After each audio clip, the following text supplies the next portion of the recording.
everyone. Welcome to How We Work Now, where we explore how people are reshaping the modern workplace through lived experience with neurodiversity, chronic illness, and disability. Today I'm joined by Ashleigh Early, founder and CEO of Other Side of Sales Consulting. Ashleigh works with teams and leaders to unlearn hustle-driven, extractive sales practices and replace them with approaches rooted in empathy, sustainability, and trust. Her work challenges many of the dominant assumptions in sales culture, especially the idea that burnout is the price of success. Ashleigh also draws on her lived experience with ADHD to design ways of working that prioritize clarity, energy management, and long-term sustainability over constant pressure. I'm really excited to explore how her experience has shaped the way she works and the systems she helps others build. So excited to have you here with us today, Ashleigh. Thank you for taking time out of your day to have this discussion. Do you have anything else you'd like to introduce yourself with? Um, Not particularly. Thank you. That was a lovely intro. I'm going to steal that. Yeah, I think one of the biggest things to understand about my story too, as well, is I'm only barely a year into my ADHD journey. So a lot of these systems I've been building for almost over 15 years now. I was doing with neurodiversity in mind, not realizing I was one of the community. I think a lot of people have that similar story where it's like, oh, why are all of my friends neurodiverse? Oh, because I am too. So still very much learning and growing and figuring it all out as I kind of go. And it's been a really nice experience just to be like, oh, I'm not to kind of the I'm not crazy side of things. So, Yes, it feels so good to be like, oh, everything makes sense now. well, maybe not everything, but a lot more makes sense than it Yes. used to. So, can you walk us through your path into sales and kind of when you realized the traditional sales model wasn't something you aligned with? Oh Lord. Well, how I got into sales is in and of itself kind of a crazy story. I did kind of what most millennials did. I went to school, got really good grades, got into college, went to college, graduated from college in the middle of a recession, and had no idea what to do with my life. Bounced around to a couple different things after my degrees in political science and music proved to be utterly useless in most environments. Finally, my father, who was in sales, sat me down after I asked for money one too many times and was like, Ashleigh, it's time. You need to go into sales. So I started that. And because I was working at a lot of startups, I never really had the traditional kind of sales environment anyway. It was always kind of, I was at startups where we were creating the culture as we went. Now, it doesn't mean there wasn't a ton of hustle and a ton of, toxic behaviors, sexism, ableism, just horrifically unhealthy mentally and physically. But when I look at people who came up through some of the more classic kind of hustle cultures that we know of at places like all the big kind of FANG companies. It wasn't quite that bad, but anytime that I tried to mimic some of those behaviors, my body and my brain just physically resisted. So, for example, I would work really early shifts and they'd be like, hey, can you hang out for an extra 2 or 3 hours and do this company all hands meeting? And I'd be like, no, I gotta sleep. I'm dead. And Yeah. then they'd be like, well, just hang out a little longer. And I'd be like, okay. And then they're all horrified by how much caffeine I'm drinking.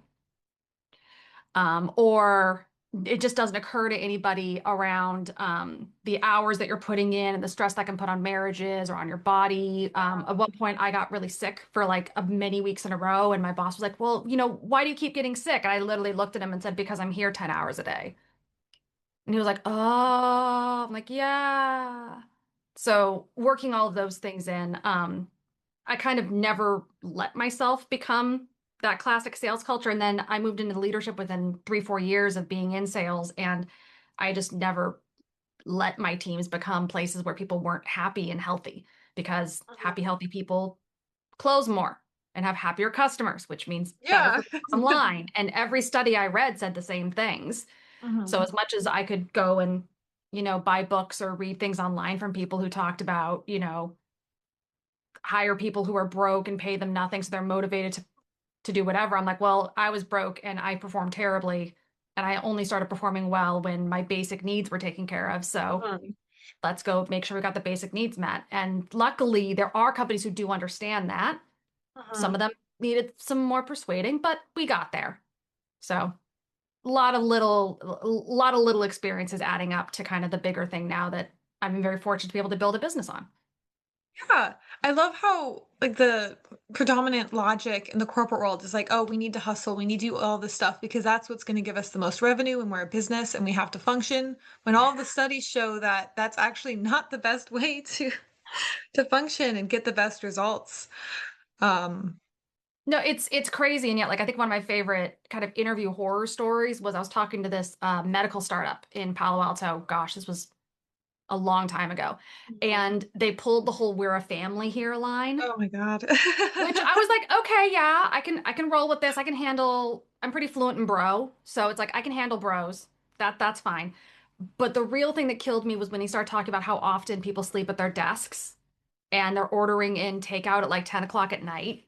And I was like backing away slowly out of the interview, like, no, thank you. Oh my And sure enough, goodness. within a year, the company had like 15 lawsuits and ended up going Mm, under. And I was like, called it. So yeah.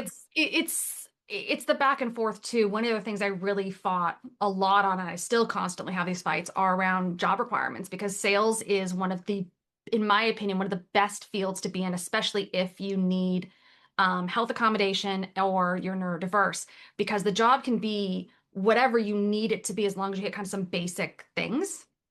Mm, So it's such a actually shockingly accessible position if you've got certain personality traits and stuff like that. The rest of it can be taught.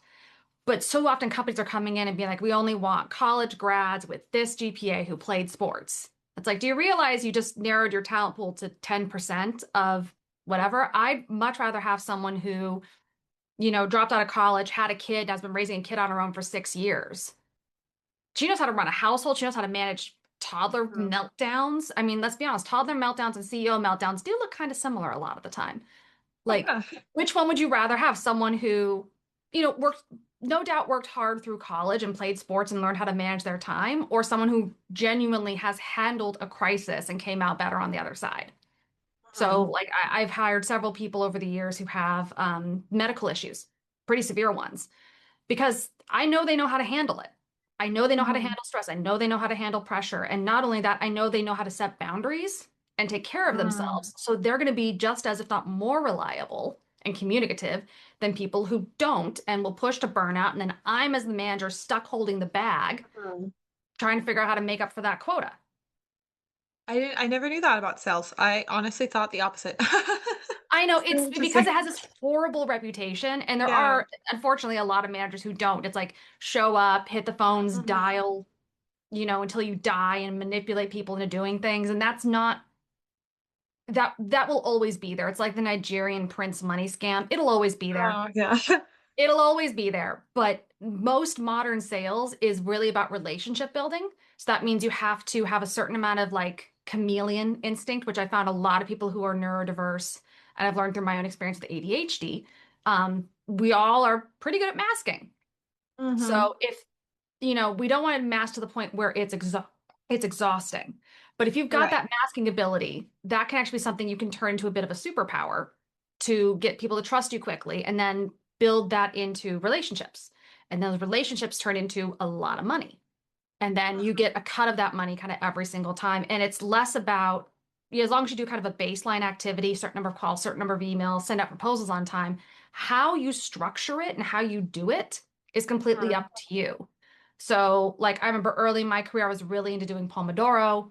That was my Mhm. golden ticket. I loved it. Now Pomodoro is a nightmare. I can't do it anymore. I have to do deep work and get into flow state. But my job is different than it was 10 years ago. But it's Right. less about, as long as you're getting the results, no one particularly cares how you do it. Mhm. So it gives you a little more flexibility to figure it out once you get past that kind of that initial, okay, I know I need to do these basics. But how you structure that, how you do it, like the really smart teams, the really good teams work with you to figure out. They'll give you like, hey, we know these ways work, start here. But Mhm. if you try those and they don't work and you're coming up with some other things, that's most companies do not care. They just care that you get there and then that you Yeah. can explain how you got there. So that's where like Right. ADHD can be incredibly helpful. That's where even I know several incredible sales pros who are autistic because they're just Mhm. maniacal about their subject and about making these things work and these people. And let's be honest, a significant chunk, especially when you're in tech, of our prospects are neurodiverse. Yeah. So there's like this kind of like I had a lot of success early in my career because I just cracked a lot of Star Trek jokes A lot of because Star I'm Trek. a Oh nerd. my God. I'm a nerd. And so I'm calling cybersecurity nerds and I would just, I drop random jokes here and there to be like kind of like code like, hey, I'm a nerd too, or Tolkien or whatever other random stuff I could to be like, look, I'm one of you. Like they loved that because they Yeah, were yeah. now I can look back and be like, oh, y'all were neurodiverse as and we just didn't know it. We weren't talking about it. Mhm. But yeah, there's a lot of opportunity here if you're when you're in good environments. And that's the hard part about sales is there are so many that aren't. So it's Mhm. rough, but at the same time, it can be really, really, really cool. So I think one of the aspects of autism, ways that it can present that's not spoken about a lot is, especially in women, a lot of times one of our special interests will be communication and social signals. And I know I have journals and journals that I did in high school where I would study how people socialize and like what different body language means so that I could learn how to do it and stop being so weird. I'm yeah, still a little weird, but we're all a little weird. Well, now we're at the point where we all have to embrace our little weird, which is yes. fine. But no, yeah, like I'm hearing that. I'm like, oh my gosh, please let me turn you loose at a conference. You'd kill it. You'd come back with so many business cards because it's that quick that pattern recognition of Mhm. oh, I see your shoulders and I see your this, and I'm gonna react this way to help draw you out of your shell a little bit. You Mhm. know? Those little things, and a lot of us who are more neurodiverse, we do it almost without thinking, and it is Yeah. exhausting. And I don't, Yes. it only took until the past year for me to realize how much I was doing that. And so now I'm Mhm. kind of intentionally trying to do it less. But Mhm. it is really nice when like I'm in a situation, now I'm at the point where I've got that confidence. I can walk into a room and depending on what I want to do, I can either steal the attention and be the life of the party, or I can go find the other kind of weirdos in the corner and pull them out into the rest of the discussion if I need to, or just chill on the wall, depending on what's needed. So The it's, adaptability. yeah, the adaptability of it is a really key thing. And it's something that a lot of people mistake in sales, like, oh, it's hustle and they're manipulative and they're always trying to figure out how to get, and it's like, no, it's to go again, super nerd. It's the whole Spider-Man, Uncle Ben, I think it is, like, great power comes great responsibility. Like, yes, we can, but proper salespeople aren't trying to manipulate people into buying something they don't need. We're just trying to find the right people who can use our product as quickly and efficiently as possible. That's it. Right. So it's that whole joke. You want to find the fastest way to do something, give it to a busy person. You want to find the quickest way to do something, give it to a lazy person. Yep. Uh, you want to find the quickest, fastest way to do something, give it to an ADHD person. We'll do it 10 different ways and we will find out the optimal way to get it done as quickly and as with as few steps as possible. Because that's the only So, way we know how to function. speaking of kind of how you can design the sales environment a lot depending on Mm. your individual needs, how are some ways that you've redesigned your workday to support focus and energy, dealing with ADHD and motivation? Oh, I'm still redoing it. One of the biggest things I'll say is that I've had to come to accept is my workday is going to look different every 6 months. So what works Ooh. for me today, what worked for me 6 months ago, what worked for me a year ago are all going to look slightly different. So this, Mhm. I have to let go of this idea of I will find my rhythm and stick with it forever. I won't. Mhm. It's going to change based on the season because I live north enough that apparently I need more vitamin D and that affects things.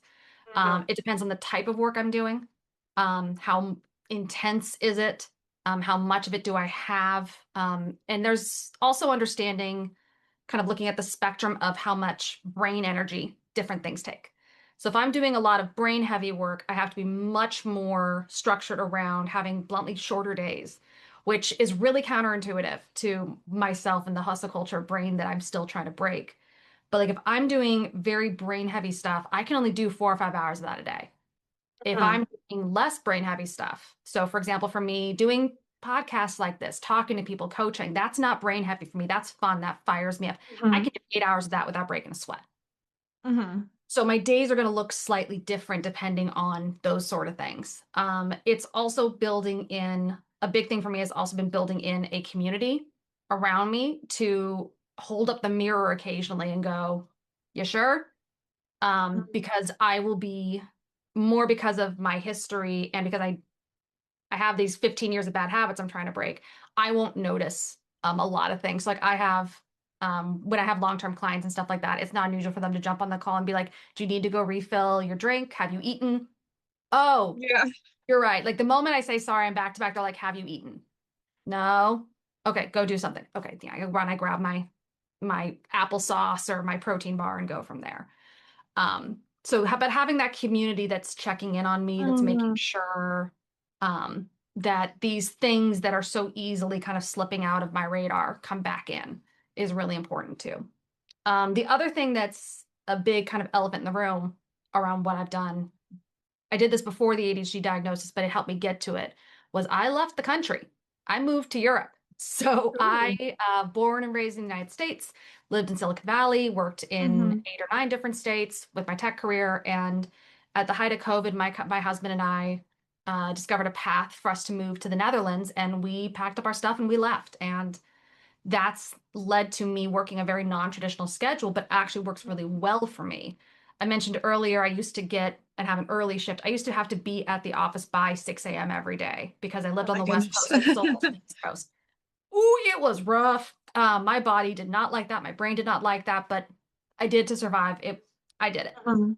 My body I have always been a night owl. And we now know there's been a bunch of studies actually released recently, especially with people with ADHD. We are incredibly prone to what's called delayed sleep phase syndrome, where Mm. basically our bodies naturally, we get like a boost of, I don't know, some hormone around basically sunset. And we can be hyper productive between sunset and like 10, 11 p.m. and then wind down and go to sleep about 2, 3 a.m. So if you were that person in college and that was your routine, like you just crammed during the night and then would get up and go to class and do fine, you may have a version of this. It's not something that needs necessarily to be treated.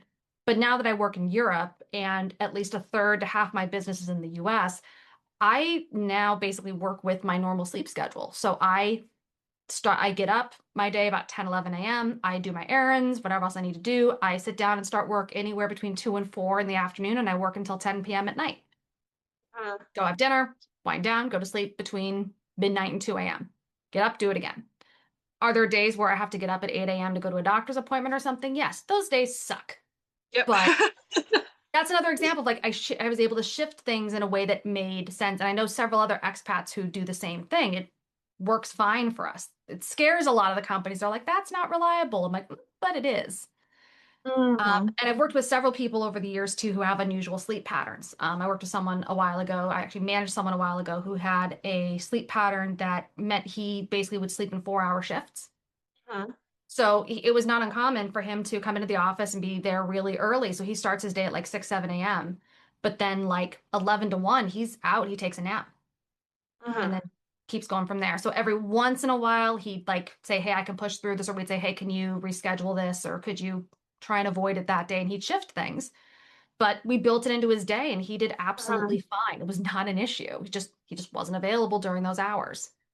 So there's things you can do around that. There's things you can do around same thing with like, I mean, the same way as like I treat it when people have childcare obligations. It's like Mhm. what you need to make sure that this happens. Um, and go from there. Yeah. I found in my experience working with teams, especially with kind of a neurodivergent chronic illness based lens, one of the biggest things is really embracing the asynchronous schedules Yeah. and building that into the routine so that people can work when they are up to it and work still gets done. It just not everybody needs to be sitting in the same room together at the exact same hours every single day for it to get done. No, and well, this is the other thing too. It's think about what are you really trying to do. So, for Mhm. example, in sales, there are certain activities that can only happen during business hours. Yeah. Right? So that's fine. So figure out, okay, when does that make sense during business hours? And even within business hours, there are times that are better for certain types of activities, meetings versus a cold call versus Mhm. whatever else. So the conversation with me as a manager, if I'm dealing with someone who's more an alternative sleep schedule or has who is dealing with a chronic illness, I've had a bunch of that, or other unsteady things. I had someone, gosh, even not earlier this year, but last year, 2025, who worked from home and was taking care of a parent. So they needed to be Mhm. on call for their parent. So they were fine, but you never know when the parent's going to need something. So it Yeah. was understanding and being very clear around, okay, here's what will happen during the weekday and everything, or during the workday, and then everything else that needs to happen, report writing, building things, anything that's doesn't have to be done during the workday, that's going to happen whenever that person has time, as long as it Mhm. happens by the deadlines. A big thing Right. though, I think is worth stressing here, especially if you're the one that is the one with this unusual schedule. Uh-huh. Communication and trust is everything. If they're trusting you to do this, this is a big stress, a big jump for someone who is not used to this type of working. So it's critically important that if you're moving to this sort of a thing, that you over communicate when one, you're going to fail or miss something. It's always better to pre-communicate than to ask for forgiveness in these situations. You always want to say, hey, today's a really bad day. I might need to push this deadline to tomorrow. Or hey, I might Mhm. not get everything done today, but I'll make it up tomorrow. So always Mhm. over communicate if you think you're going to miss, and that's okay. That helps build the trust. What kills the trust is when they give you this opportunity to work differently, even though you deserve it. It should be an easy thing, but Mhm. these are new. So whenever something's new, people are scared and you don't communicate and it just doesn't happen. Then Mhm. it looks like a trust betrayal and they're not going to give you those accommodations as quickly or easily next time.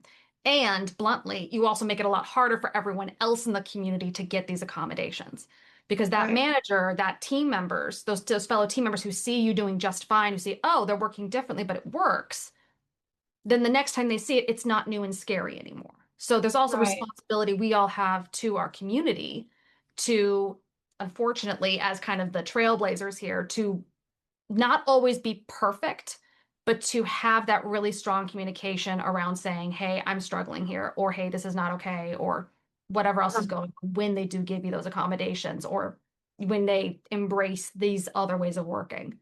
That's Mhm. really, really, really critical. And I learned that, and to learn that from me, I learned that the hard way. 1000% learned that the hard way. So. Yeah, because I know when you're in that situation, it can be so tempting where you're just like, you want to freeze. You're like, I can't do this. But going and confronting them and being like, hey, I can't do this can be really difficult sometimes. So learning to get over that hump and do the communication anyways, even when it sucks and it's Well, and not I'll say this too, comfortable. you don't have to give all the detail. That's something I think Yeah. a lot of us fall into is we want to give specific details. We want to be like, hey, I'm so sorry, this is happening, and I feel this, and my brain did. Uh-huh. The simpler you can keep your communication, the better. Uh-huh. So, like one of my favorite things that I've got kind of a shorthand and I've had with some of my longer term clients is I'll ping them and be like, hey, I'm just having a really bad brain day. You don't want me doing this today. I'll do it tomorrow once I get a good night's sleep. Uh-huh. They don't need to know if I'm stressing out or I can't focus or this or that. They don't need to know that. They just need to know it's a bad brain day. Or if Yeah. you've got a chronic illness, that's something when I've worked with people who have chronic illnesses, they want to come and say, hey, I'm so sorry, my hand's killing me. I don't, one, I mean, I'm not going to hold that against you, but there are people who will. But more than Uh-huh. anything, it doesn't matter. The point is you can't do the work at the level you want to do it, or you don't Uh-huh. have the time to get it done because a health issue came up. You don't have to give anything other than I need more time Yes. for this generic reason because I'm not feeling well, because other things have taken priority, because this project took longer than I expected. It's Uh-huh. like saying a lot of people could be like, "Oh, I worked with someone last a couple of years ago who she had several chronic issues, and she would always come to me and tell me exactly what her doctor's appointments were. She's like, "Oh, I've got to go see my endocrine today. I've got to go see my this guy today. I've got Uh-huh. this PT." That I'm like, I love you. I appreciate your sharing, and I think you're sharing from a point of friendship, and I respect that. But please be aware, you do not owe your employer that level of detail. You do not owe your Uh-huh. manager that level of detail. You only say, I have a doctor's appointment. Right. So it's the same thing when you're getting these accommodations here. It's not, oh, I can't focus today. I switched medications and things aren't working really well. It's just, hey, bad brain day. I will get this for you tomorrow, but you don't want me to do it today. It'll take 3 times as long and it won't be as good. Yeah. That's it. So, speaking of kind of talking to leaders and other people in the company when you're trying to get accommodations or do things differently, and they're maybe not so open as you might like them to be or resistant, what Yeah, why would you need conversations? this? You're fine. Just figure it Yeah. out. What conversations do you find yourself having a lot with resistant leaders like this? Yeah. One, these are conversations I try to have early on in relationships. So these are conversations I would be having during hiring processes. And I know the economy is tough. I know the job search is tough right now. But I would rather, especially if you know you have, if you are neurospicy, if you do have chronic illnesses, I mean, chronic illnesses are a whole other thing. You don't want to bring that up too much, but you can bring up things around like I've got a little bit of experience in the chronic illness because my husband has a few chronic illnesses. So I would always screen my employers a little bit around how they would handle these things by asking around like sick days and stuff like that. So like, hey, Mhm. how does this work? What's the expectation? If the expectation is you're 24/7 on, you have to know that going in that it's going to be an uphill Mhm. battle. Right. So then it's okay. Am I ready to take on that challenge, knowing this is an environment where I'm going to have to do a lot of that? I call it snowplow work, which is the right time of year to have that conversation. But that first snowplow that goes through has to put in 10 times as much effort as the cars behind it. Mhm. So Right. if everything else about the job is perfect, then okay, I'm willing to be the snowplow. Like I've been the most senior female leader at 3 different companies, and every single time I knew going in, I was like, okay, I'm in my 20s and I'm the most senior woman in this company. That's messed up. But I know that going in, and I've had good conversations, so I'm okay opening those doors. Mhm. Um, and there have been other points in my life where I walk into a situation where I've interviewed with companies or looked at doing consulting work with companies, and I can tell, like, I'm not at a place where I can be the snowplow right now. I can't. Mhm. This is not good, and so I separate myself from it. So that's one, is it's more about doing the preventive work. Once you're in it, um, it comes down to trying to be curious, I think, more than anything else, and understand the other person's perspective. A lot of times I find when people aren't open to accommodations or alternative ways of working, they usually have a good reason. And that good Mhm. reason usually falls into one of two buckets. One is they've been burned before. Someone else asked for that accommodation and they got screwed. So, for example, working from home, and the person they let work from home just didn't do any work and slacked off. Of course, that Mhm. manager is then going to be nervous about letting other people work from home. But if you Right. understand they got burned before, then you can have a conversation around, okay, well, what could I do that would make you feel more comfortable with that, or that I Mhm. could, that makes sense, or explaining why you're a little bit different from them or something there. Mhm. The other bucket of reasons why people are are anti this tends to be there's something structural that you don't know about that makes it hard. So, for example, in sales, a lot of people are very big on, especially early in careers, having people in office because it is important and it is helpful to your sales career to hear other people doing it, Mhm. right? So you can learn just as much delivering a pitch yourself as you can hearing somebody else deliver a pitch and go, oh, I really like that line, or oh, they screwed up there. I want to make sure I don't screw up. Right. So asking to work from home in that context removes actually a major source of learning. So that's Mhm. correct. The manager might not want you to do that, and that's a good reason why. So then again, it's a conversation around, okay, how can we accommodate this? And there's a lot of tools that can replicate those sort of things. I do a lot of consulting with companies who are trying to figure out how to make remote culture work and still have those Mhm. collaborative environments where everyone is still learning. And it is absolutely possible. It's just different and it requires more thought and in some cases some more Mhm. tools, but you're saving on real estate, so who cares? Yeah. And the last side of it is too, and I'll say there's one other option, and that's just people are just prejudiced. And if they just are Right. prejudiced, there's sometimes the answer is just walk away. Um, Mhm. and in that situations, it's more important than anything else that you know your rights.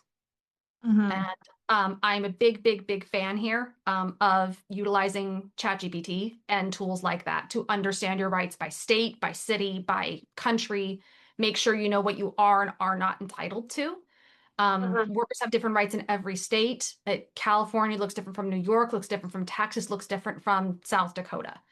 So it's really hard to figure out if you just Google search what exactly your rights are, but ChatGPT can make that a lot easier just by explaining, I have X, make sure it is documented by a doctor who is licensed in that area, whatever it is, and then having conversations of what is accessible, what is a realistic accommodation for me.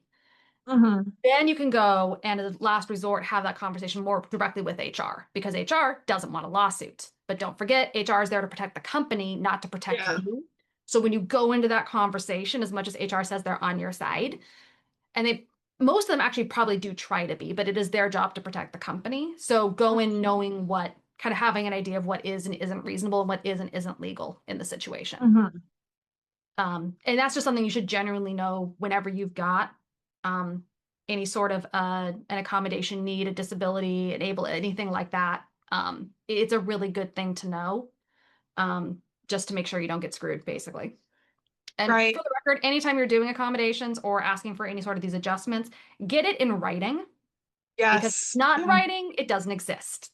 Mm-hmm. So for example, if I have a conversation with someone about this, like they approach me verbally, I'm going to follow up with them with an email and say, we discussed XYZ at this date, this time. Here were my responses. Yes, no, yes, no, yes, no. And here's why.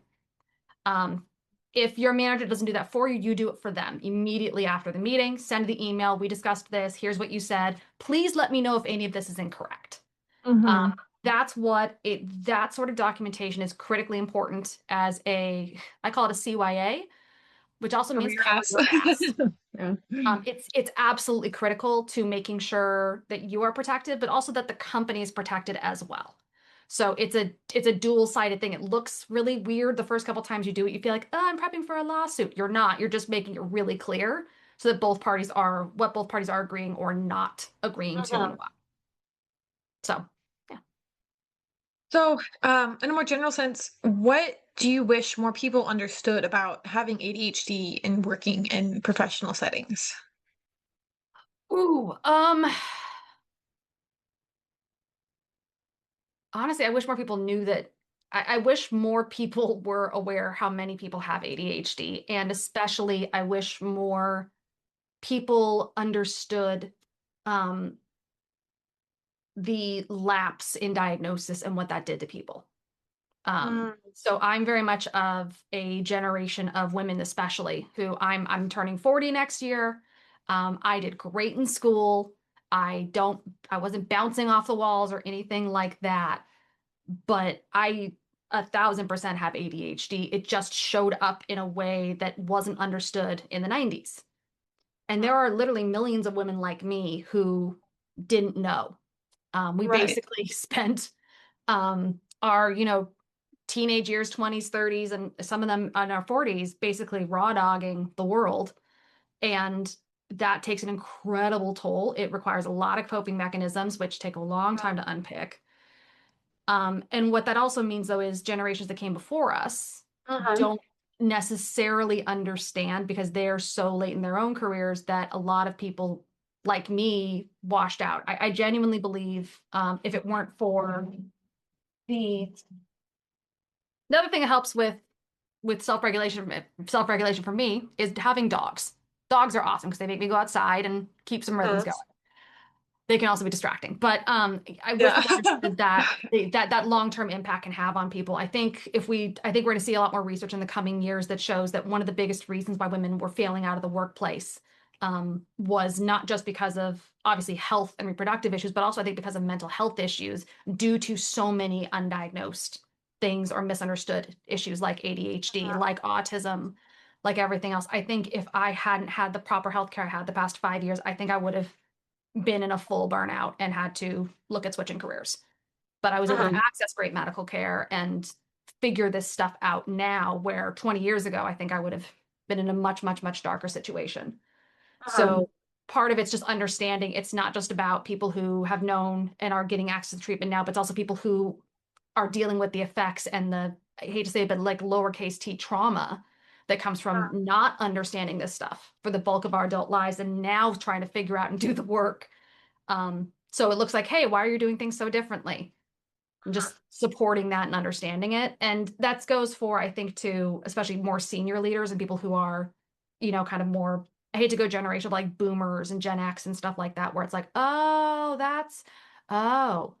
Um, and then the other side of that too is I wish more people would take the time to understand that I personally think 95% of the world is neurodiverse. It's just a question of what flavor of neurodiverse are you? Mhm. So kind of dispelling this idea that there's a normal neuro. No, we're all different flavors of spicy. That's why I don't like calling it neurodiverse. I call it neurospicy because we're more fun. Mhm. But Yeah. everyone's got something. It's just a matter of understanding what specific flavor is happening. and kind of go from there. I think that's something, it has to start from yourself. You have to start with that self-recognition. And once you've got that, it gets way easier to handle kind of everyone else around you, where corporate culture for so much of the past 50 years has been, well, I was successful this way, so everyone must do it exactly this way, which one is horrible business practice, two is horrible mental health practice, and three is just horrible. Um, Right. but we're Because we're still but we're still unpicking all of Mhm. that because it worked often enough that people made it standard practice, and it's going to take a while to unpick that. Right, because we're all human beings, not robots, and we can't all do things the same. And I think as humans, we do like to have systems that make things easier and simpler, not have to figure out different things for every person. But at the end of the day, it's really important to do it anyways and to look at the individuality and And what it doesn't every have different to person can And it bring. doesn't have to be big giant things. Like Hmm. it's really about sitting down. Like as a leader, what I do is I sit down and I go, okay, what is essential to this job? What has to be done a specific way at a specific time? What are the non-negotiables? That's step one. Is just what are the non-negotiables and what's really a non-negotiable? And a Right. lot of it's far more preference and managerial Hmm. experience and comfort levels than it is actually required for the job. Sometimes it is. I mean, sometimes there are those sort of roles where it's exactly these sort of things, but it takes time. So it's Right. it's going through what's actually necessary and then zhuzhing as needed. But when you do Hmm. this right, it makes your job a lot easier as a manager and as a leader because people perform. And then you don't spend your time chasing people going, why isn't this done? Or why isn't this done the way I wanted to? It's done brilliantly by brilliant people. And oh yeah, it's way less stress on all of you. Hmm. Shocking. Yeah. A lot of people think this means you're going to have to bend over backwards and have like if you've got five people doing the role, they're doing it five completely different way. No, that's not the case. But it's understanding. It's the same way you give coaching slightly different to every person because everyone's got a slightly different personality. I need things to be hyper direct in my face, borderline scare me, for me to really get it. But you can't go so far that I shut down. So you have to Right. live it that way. Other people need it to be much more deliberate. They go and think about it and then you talk about it again later. Other people really only hear recognition when it's in front of a group or when it's written down or when it's, delivered these other ways. We're all doing all this stuff anyway. It's subtle, but it's those subtleties that really make all the difference in the world. Uh-huh. Well, thank you so much, Ashley, for coming on the show. I loved having this conversation and learned lots about sales I didn't know. And We're not I, all evil, I swear. um, and a lot about kind of how the neurodiverse community and chronic illness community kind of fits into that fold and the different things people can do to accommodate themselves. And I hope all of our viewers also learned lots this episode. So thank you so much, everybody, and I'll see you next week.